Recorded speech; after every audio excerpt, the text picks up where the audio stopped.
sallallahu alaihi wasallam. Karena ini kaitannya dengan keberkahan Rasulullah sallallahu alaihi wasallam.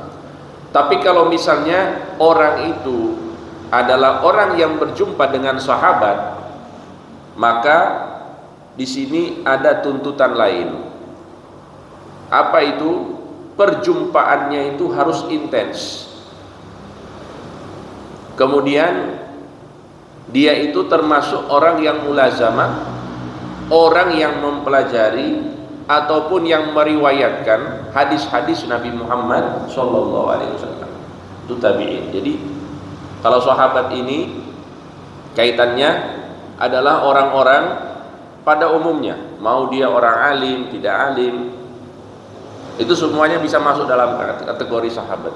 Tapi kalau dibilang tabi'in, ini orang-orang khusus, orang-orang yang benar-benar mereka itu ngaji khusus bersama para sahabat Nabi Muhammad SAW.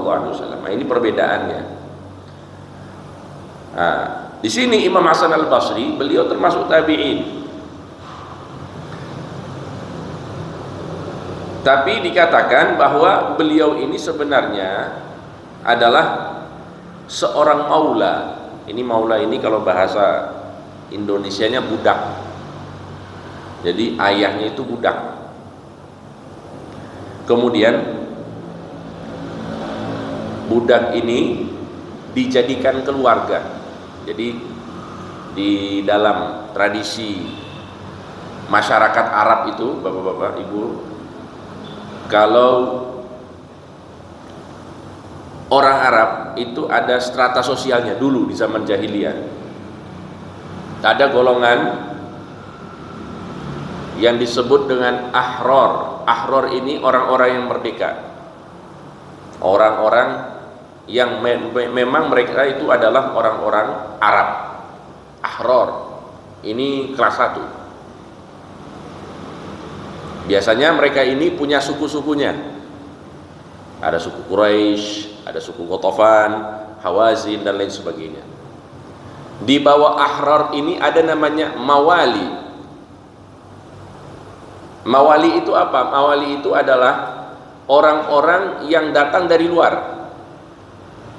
Akan tetapi orang-orang ini diangkat menjadi bagian dari suku. Misalnya ada orang datang dari Afrika, seperti siapa? Bilal bin Rabah. Bilal bin Rabah ini datang dari luar. Akan tetapi dia diperbudak atau dipekerjakan oleh salah satu suku. Nanti Bilal ini ketika dia itu merdeka, sudah tidak jadi budak lagi, maka dia akan menjadi golongan yang disebut dengan maula. Ini kalau dalam strata sosialnya ini adalah kelas 2-nya. Mereka yang bukan dari Arab masuk ke situ, tapi sudah menjadi bagian dari suku tertentu. Itu namanya maula. Nah, maula di sini siapa namanya? Imam Hasan Al-Basri, orang tuanya itu sudah maula. Jadi sudah ada nisbat ke salah satu suku tertentu. Ada yang nomor 3. Nomor 3 namanya abid. Abid ini budak-budak. Budak-budak. Yang mana mereka ini ya kelas paling bawah. Kelas paling bawah, yang mereka adalah orang-orang yang diperjualbelikan, budak-budak zaman dahulu.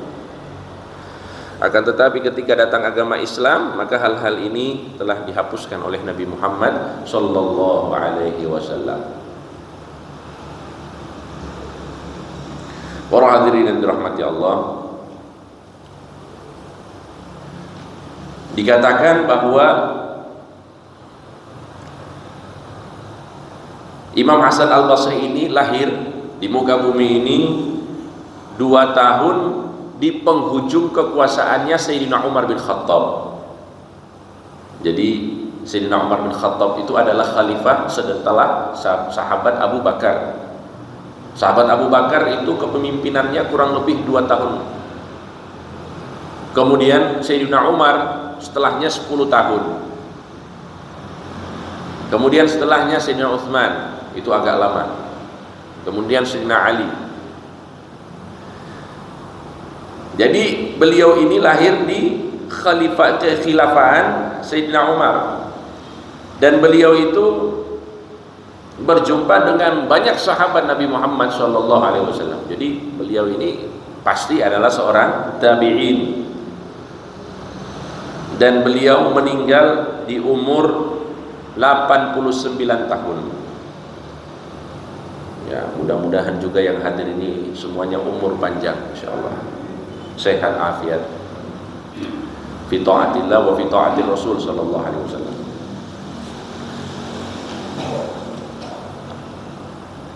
Para hadirin yang dirahmati Allah. Nah, sekarang kita akan bahas manaqib beliau Sayyidina Hasan Al-Basri radhiyallahu taala anhu. Qala Malik bin Dinar, berkata seorang tabi'in Malik bin Dinar, kana Al-Hasan idza aqbal ka'annama aqbala min dafni ummi. Jadi beliau ini ingin menggambarkan bagaimana sosok dan karakter dari Hasan Al-Basri ini. Hasan Al-Basri ini kalau datang dari satu tempat menuju sebuah perkumpulan orang, dia itu datang wajahnya seperti baru habis pemakaman ibunya. Ini maksudnya apa ini? Ceria apa sedih nih? Mukanya sedih. Mukanya itu penuh dengan kesedihan. Seakan-akan kalau dia datang itu seperti baru habis pemakaman ibunya. Sedih.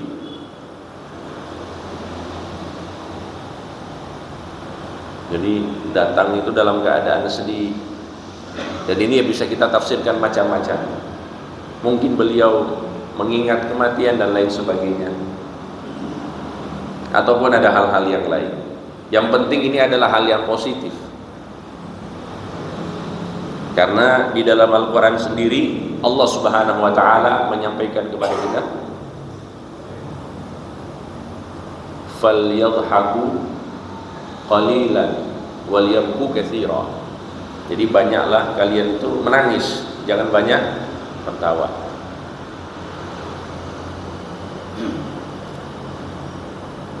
Wa idza takallama faka'annama an-naru tas'aru min fawqi ra'si. Kalau Imam Hasan Al-Basri ini bicara, maka seakan-akan di atas kepalanya itu ada api yang membara. Ini menggambarkan apa? Ketegasan dari Imam Hasan Al-Basri. Wa idza qa'ada, kalau dia duduk, faka'annama huwa asirun qurriba litudraba 'unuquh. Kalau dia duduk, maka dia seperti budak yang sudah siap lehernya dipenggal, seperti tawanan yang sudah siap lehernya dipenggal. Jadi orangnya gimana ya? Mungkin kalau kita gambarkan itu selalu menunduk saat dia duduk. Ini Imam Hasan Al-Basri, orang yang sangat tawadhu, padahal beliau ini adalah pemimpin ulama di zamannya. Jadi orang yang sangat tawadhu. Jadi kurang lebih mungkin kalau saya gambarkan, yang saya bayangkan itu beliau itu seperti ini. Kalau orang yang seperti ini kan seperti orang yang tawanan yang siap dipenggal, yang siap dieksekusi. Ini menggambarkan ketawadhuan. Dan saya juga bertemu beberapa orang seperti itu, para alim, para ulama, para kiai yang luar biasa, orang-orang tawadhu. Padahal beliau-beliau ini adalah orang-orang yang memiliki maqam yang tinggi di sisi Allah Subhanahu wa ta'ala.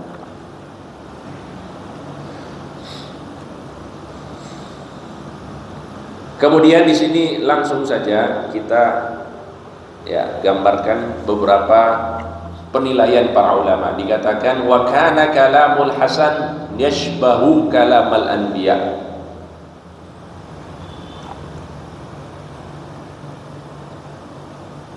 Kalamnya ataupun ucapan-ucapannya Sayyidina Hasan ini seperti ucapan-ucapannya para nabi. Ini berarti memang orang ini orang yang diberikan hikmah oleh Allah Subhanahu wa ta'ala, bukan orang sembarangan. Mungkin kalau kita bapak-bapak mau bikin status WA itu mikirnya berapa kali? Ditulis, setelah ditulis, wah kayaknya kurang bagus ini, dihapus lagi, tulis lagi. Nah ini kalau kita, kalau beliau itu perkataannya itu benar-benar hikmah, sampai dikatakan oleh orang-orang di masanya kalau beliau bicara, itu bicaranya itu seperti para nabi, penuh dengan hikmah. Dan biasanya para nabi itu salah satu karakteristik pembicaraan mereka sedikit tapi padat, singkat padat. Jadi padat akan makna. Ya contohnya seperti apa? Seperti Nabi Muhammad sallallahu alaihi wasallam. Innamal a'malu binniyat. Sungguhnya segala amal, perbuatan itu tergantung niat. Coba jenengan bayangkan ini. Satu hadis ini kata para ulama sepertiga agama. Satu hadis tapi membahas sepertiga agama. Ini berarti apa? Ya Nabi Muhammad sallallahu alaihi wasallam, ya beliau itu adalah orang yang sebagaimana yang beliau sampaikan, itu jawami'al kalim. Aku itu diberikan kemampuan oleh Allah berbicara sedikit tapi maknanya sangat luar biasa, mencakup banyak hal. Nah, Sayyidina Hasan bin Thabit juga demikian. Beliau perkataannya itu seperti para nabi. Wa kana syadidal khaufi minallahi ta'ala. Dan beliau ini termasuk orang yang sangat takut kepada Allah Subhanahu wa taala. Masya Allah. Dan inti dari semuanya ini, para hadirin, ketika kita hadir pengajian, ketika kita ngaji, ketika kita mendapatkan ilmu, inti dari semua itu adalah rasa takut kepada Allah Subhanahu wa taala. Ketika seseorang diberikan rasa takut kepada Allah, maka dia adalah seorang alim billah. Orang yang benar-benar berilmu itu adalah orang yang takut kepada Allah Subhanahu wa taala. Oleh karena itu Al-Habib Abdullah bin Husain bin Tahir berkata, al-ilmu khasyya kulluh. Ilmu itu intinya adalah rasa takut kepada Allah Subhanahu wa taala. Al-ilmu khasyya kulluh yu'raf bidzaka ahlu. Kelihatan wajahnya. Orang-orang itu kalau takut kepada Allah kelihatan dari wajahnya. Jadi kalau kita melihat orang alim, kita tahu ini orang benar-benar alim ketika di wajahnya itu ada rasa takut kepada Allah Subhanahu wa taala, sebagaimana yang digambarkan pada Imam Hasan Al-Basri radhiyallahu taala anhu. Ya, semoga ilmu-ilmu kita semuanya bermanfaat yang bisa membuat kita semakin takut kepada Allah Subhanahu wa taala. Wa kana aqwalan nasi sukutan. Dikatakan bahwa beliau ini adalah orang yang paling banyak diamnya. Artinya bicaranya sedikit. Alhamdulillah, bedanya dengan kita juga cuma sedikit. Beliau orangnya bicaranya sedikit dan bedanya dengan kita sedikit. Kalau beliau sedikit bicara, kalau kita sedikit-sedikit bicara. Bedanya cuma sedikit. Cuma kata sedikit. Jadi beliau ini orang yang banyak diamnya. Orang yang banyak diam itu bagus atau tidak? Banyak diam bagus atau tidak? Bagus kalau misalnya ya memang tidak perlu bicara. Yang jadi masalah itu kita tidak perlu bicara tapi bicara. Jadi bicara itu sebenarnya digunakan untuk hal-hal yang penting-penting saja, yang diperlukan. Kalau sudah tidak diperlukan, maka falyaskut, diamlah.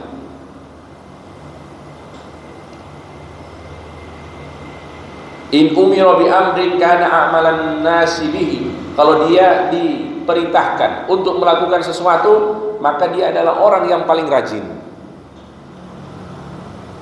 Jadi orang terdepan,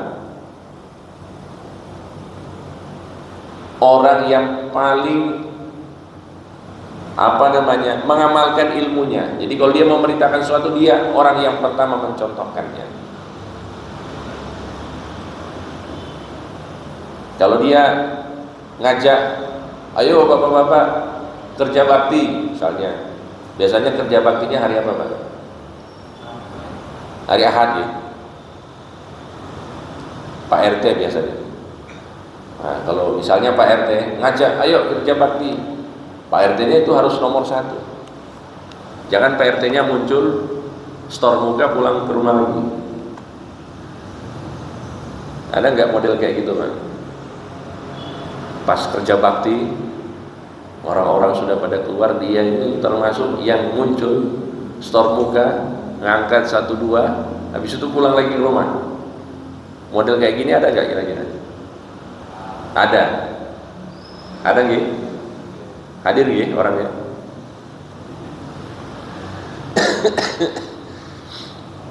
Wa idza naha, kalau dia itu melarang dari sesuatu, an-nahyin kana anhan nasi anhu. Sama ketika dia melarang, jangan lakukan ini, dia orang pertama yang tidak melakukannya.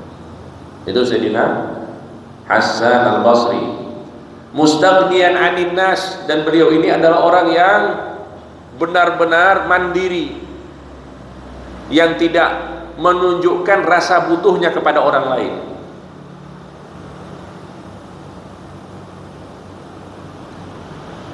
Ma'ahajatihim ilaih, padahal orang-orang itu butuh kepadanya. Dan ini mungkin yang akan beliau sampaikannya nanti, yang akan kita bahas. Jadi beliau itu tidak butuh orang, tapi orang itu butuh dengan beliau. Asbahuhum sariratan bi'alaniyah, isi hatinya sama dengan ucapan dan perbuatannya. Allahumma sholli ala Muhammad. Jadi zahir batin niki bapak-bapak ibu-ibu seimbang. Yang diucapkan itu sesuai dengan hatinya, yang dilakukan itu sesuai dengan hatinya. Berbeda dengan banyak orang. Kalau banyak orang itu yang diucapkan itu beda dengan hati. Kalau Imam Hasan al-Basri, apa yang diucapkan, yang diperlakukan, yang dia lakukan itu adalah sesuai dengan hatinya.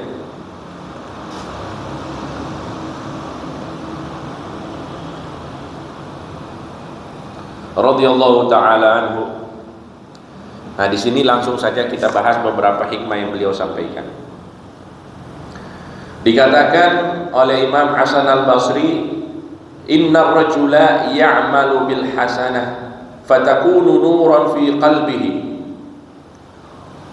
Sesungguhnya orang itu kalau dia melakukan kebaikan, ada orang beramal soleh, apa manfaatnya akan dia dapatkan?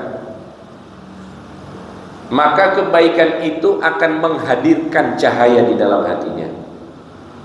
Amin Allahumma. Cahaya di dalam hatinya. Ini yang mengatakan siapa? Imam Hasan al-Basri, seorang ulama, seorang wali Allah Subhanahu wa taala. Jadi bicaranya ini bukan khayalan, ini adalah sebuah fakta, sebuah pengalaman spiritual. Jadi kalau ada orang yang beramal soleh itu hatinya diberikan cahaya oleh Allah Subhanahu wa taala. Wa quwwatan fi badani, kekuatan di dalam tubuhnya. Jadi kalau bapak-bapak ibu-ibu mengeluh sakit, lemes, obatnya apa? Ibadah. Obatnya apa? Ibadah. Karena apa? Di dalam ibadah, di dalam kebaikan itu akan diberikan kekuatan oleh Allah Subhanahu wa taala.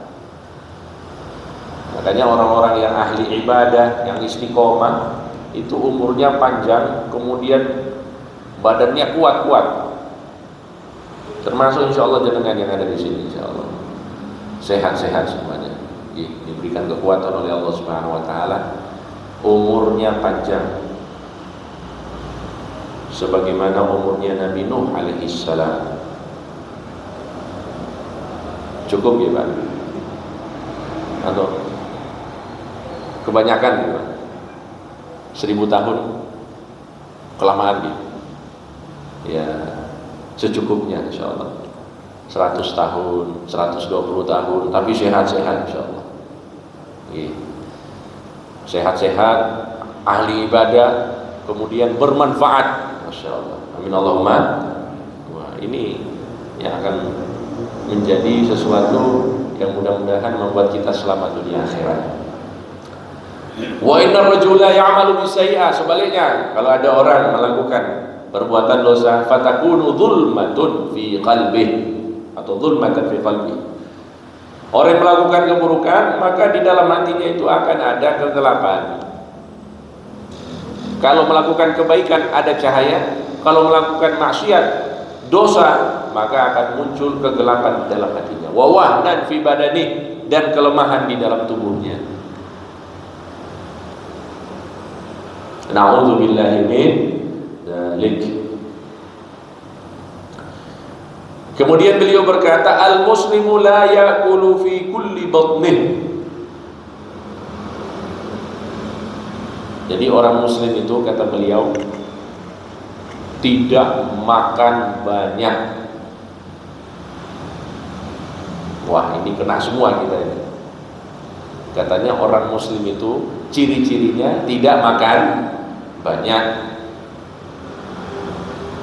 Yang kita tahu itu kan ajaran Rasulullah sallallahu alaihi wasallam, ma mala'a ibnu Adam wi'aan syarram min batnihi. Tidak ada wadah yang diisi oleh manusia yang lebih buruk ketimbang perutnya. Akalatun yuqimna biha sulbah. Sebenarnya perut ini, kata Nabi Muhammad SAW, diisi dengan sedikit makanan. Yang penting dia bisa beraktivitas dengan makanan itu.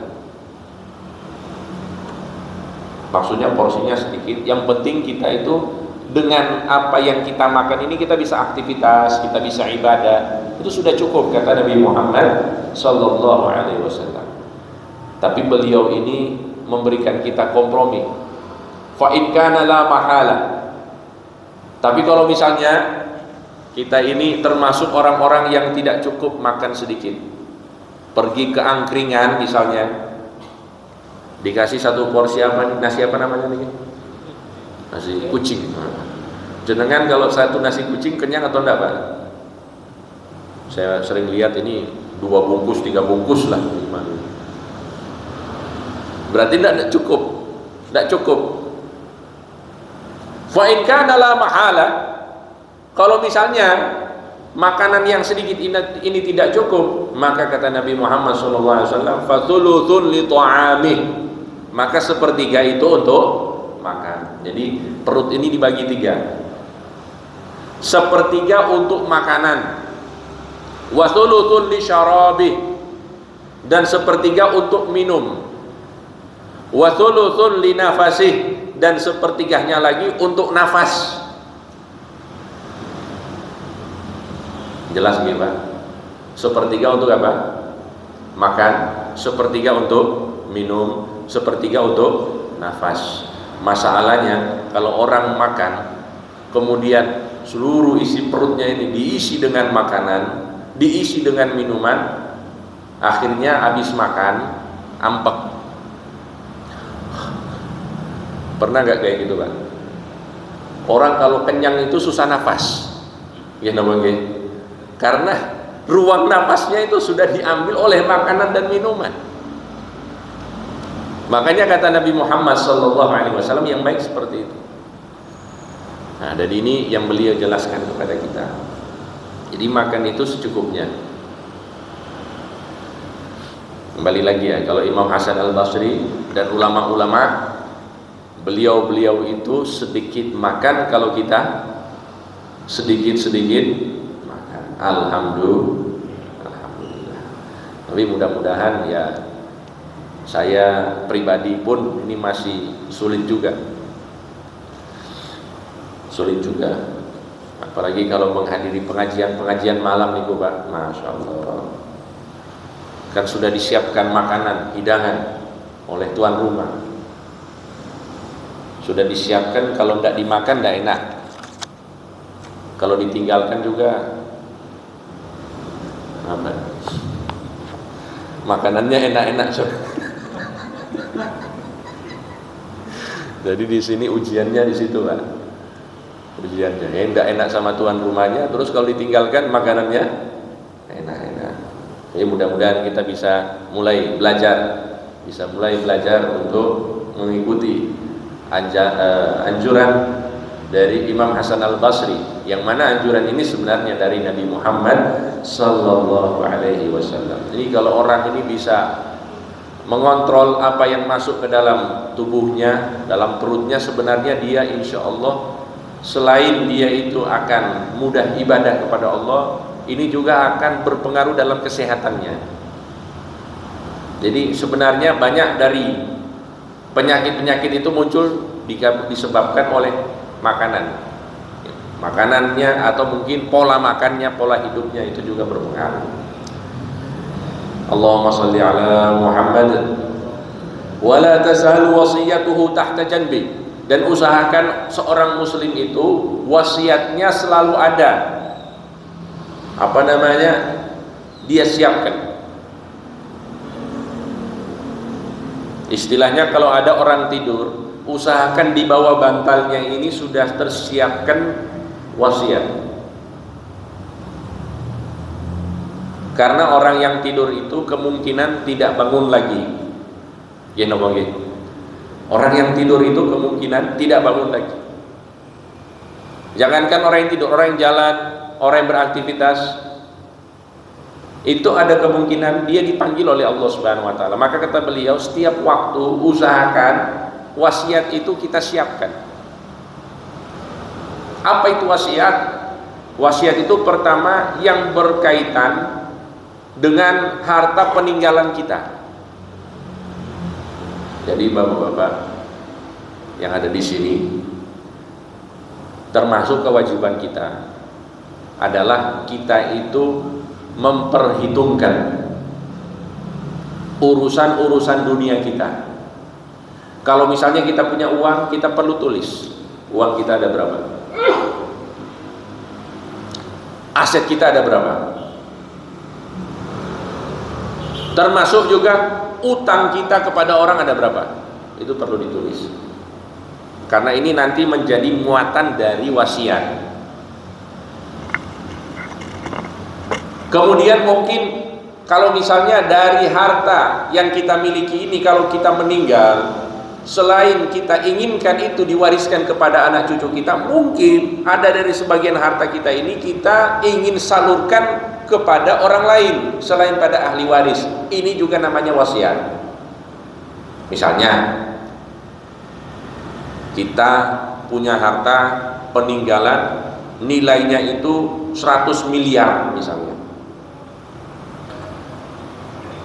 Terus kita ini pingin bikin masjid.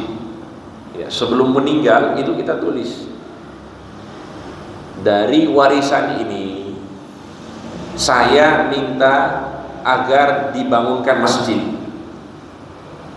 Maka di sini para ahli waris wajib untuk melaksanakan apa yang diwasiatkan oleh ayahnya sebelum harta warisannya dibagi. Itu yang dimaksud dengan wasiat, Pak. Jadi wasiat itu intinya yang berkaitan dengan harta peninggalan. Cuma yang jadi musibah ketika isi wasiatnya ini bukan harta warisan, tapi banyaknya utang. Ini bikin repot anak keturunan biasanya. Ditulis utang bapak 1, 2, 3, 4, 5. Anak-anaknya yang mumet gitu.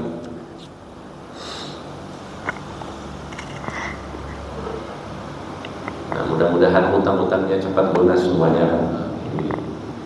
Dan ini doa yang sering kita baca nih Pak di sini, termasuk doa utang lunas.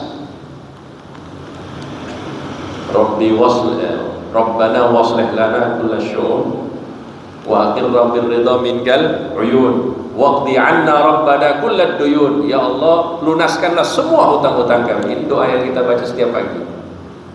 Waqdi 'anna rabbana kullad duyun.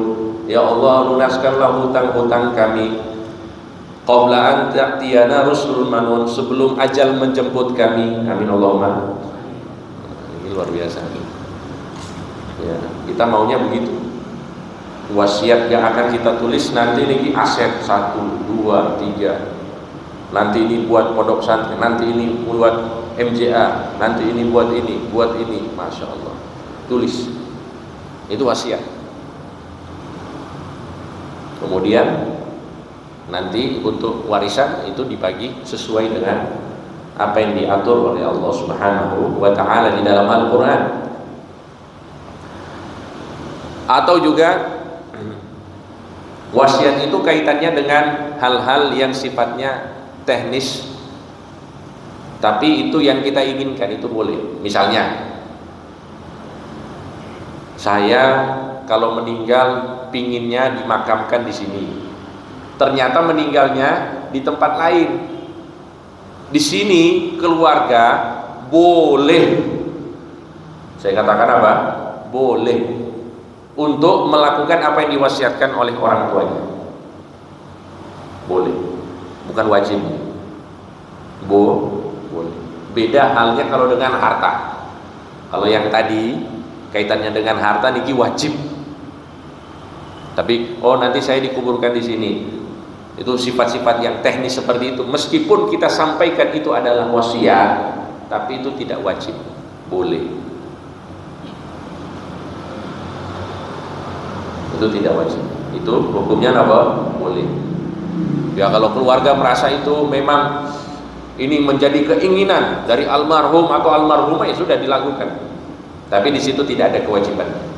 Kata nggih, yang wajib itu kaitannya dengan harta.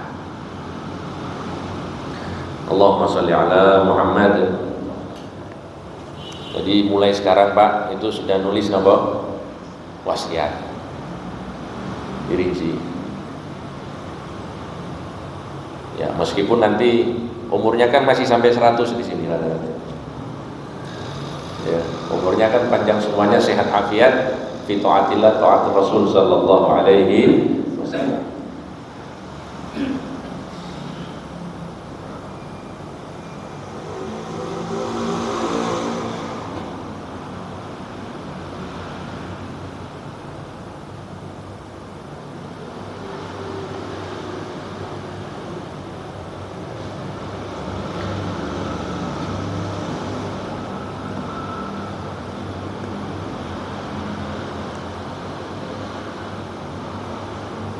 Hadirin yang dirahmati Allah,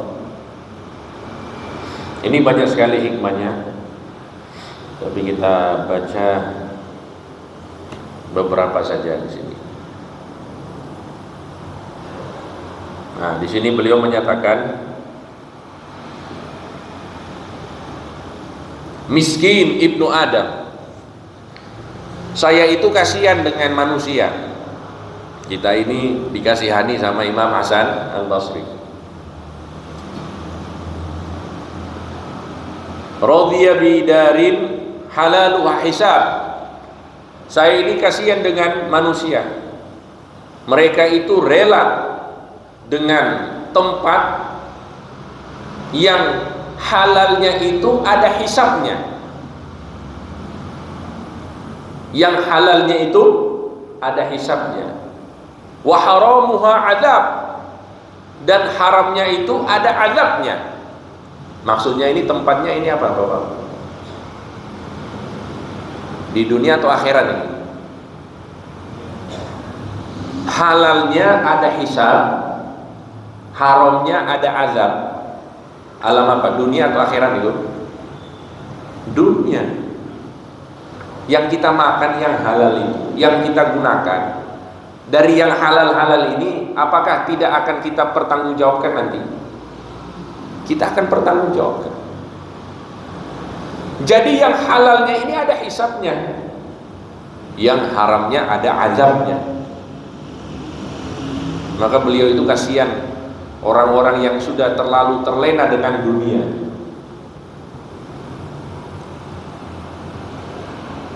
Padahal dunia ini endingnya tidak enak. Kalau kita terlalu terlena dengan dunia, halalnya itu ada hisabnya, haramnya ada azabnya. Coba lihat ini perkataan ini perkataannya ini luar biasa atau enggak ini gimana? Kayak hadis ya. Kalau kita lihat sekilas ini kayak hadisnya, karena memang beliau ini orang yang memiliki hikmah. Biasanya kalau kita dapat perkataan-perkataan seperti ini langsung jadi status biasanya. Berkata Imam Hasan Al-Basri, kasihan manusia, sungguh kasihan manusia. Mereka rela hidup sebuah tempat yang halalnya itu adalah hisab dan haramnya adalah adab. Langsung dibuat statusnya. Nah, ini kan berarti ini sebenarnya ya refleksi untuk kita, bahwa ya kita itu ya silahkan, kita itu hidup di dunia, nikmati dunia, tapi kita harus pertimbangkan dua ini. Yang halal ada hisabnya, berarti kita harus mempergunakan yang halal ini benar-benar sesuai dengan kebutuhan kita. Ada yang halal digunakan tapi untuk yang sia-sia, ini akan kita pertanggungjawabkan di hadapan Allah Subhanahu wa taala. Misalnya mubadzir, beli barang ditumpuk, koleksi, pokoknya hanya untuk tren dan lain sebagainya, padahal dia tidak pakai misalnya. Ini akan dihisab oleh Allah Subhanahu wa taala. Padahal di luar sana masih banyak orang yang membutuhkan. Ini akan dihisab oleh Allah Subhanahu wa taala. Apalagi yang haram, itu pasti akan diadab oleh Allah Subhanahu wa taala. Na'udzubillahi min dzalik. Jadi ini sifat manusia. Kasihan kata beliau. Yastaqillu malahu.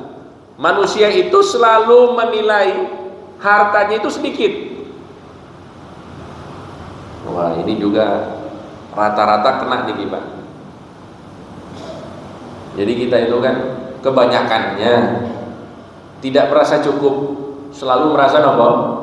Sedikit, kurang. Aduh, ini kok kurang ya. Oh, ini kok ini ya. Selalu merasa hartanya sedikit. Wala yastaqillu amalahu, tapi amalnya tidak pernah dinilai sedikit. Kalau bicara harta, rasanya selalu sedikit, tapi kalau bicara amal, insya Allah sudah cukup. Insya Allah Bapak sudah cukup. Ini manusia. Harusnya Bapak sebaliknya. Harta itu kita anggap sudah cukup, alhamdulillah. Sedangkan amal itu kita rasa masih sedikit. Sehingga apa? Sehingga kita itu akan menambah amal ibadah kita dan masih merasa kurang dengan amal ibadah kita. Orang yang masih merasa kurang dengan amal ibadahnya, insya Allah orang ini adalah orang yang ahli ibadah, yang tawadhu. Amin Allahumma. Tapi kalau ada orang ahli ibadah merasa cukup, bahkan mungkin dia merasa banyak amal ibadahnya, ibadah ini akan membuat dirinya sombong. Allahumma salli ala Muhammad. Alal asqami wal amradi ussisat hadhihi dunya. Jadi dunia ini sebenarnya pondasinya adalah rasa sakit, pondasinya adalah musibah. Isi dunia itu sebenarnya itu musibah, sakit, apalagi pokoknya yang tidak enak-enak lah di dunia, kata beliau. Jadi kalau mau cari enak di dunia, salah tempatnya. Enaknya itu di mana, Pak? Di surga. Kalau surga itu enaknya apa? Tidak ada endingnya, selama-lamanya. Kalau kita di dunia enak sedikit, tidak enaknya banyak biasanya. Makanya dikatakan oleh Abu Shalih Ar-Rundi, bikulli syai'in idza ma tamma nuqsanu fala yugharru bi tibil 'aishi insanu. Segala sesuatu itu kalau dia sudah mencapai puncak kesempurnaan, maka dia akan turun lagi. Oleh karena itu manusia jangan tertipu dengan kehidupan dunia ini. Likulli syai'in idza ma tamma nuqsanu fala yugharru bi tibil 'aishi insanu. Hiyal umuru kama syahadtaha duwal. dunia ini seperti roda yang berputar. Man sarrahu zamanun sa'adhu azmanu. Barang siapa yang dia itu bahagia di satu saat, maka dia akan bersedih di saat-saat yang lainnya. Kalau bahasa Indonesia, roda itu berputar, kadang-kadang di atas, kadang-kadang di bawah. Itu dunia, Pak. Tapi kalau surga, senang terus, tidak akan merasakan kesedihan. Ya, semoga kita termasuk ahli surga. Amin ya rabbal alamin.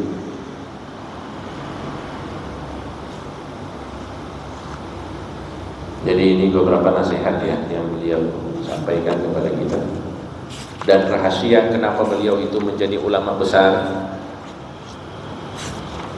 Beliau itu sebagaimana yang beliau sampaikan bahwa orang-orang itu butuh beliau, sedangkan beliau tidak butuh orang-orang. Yang dibutuhkan oleh orang-orang kepada beliau apa?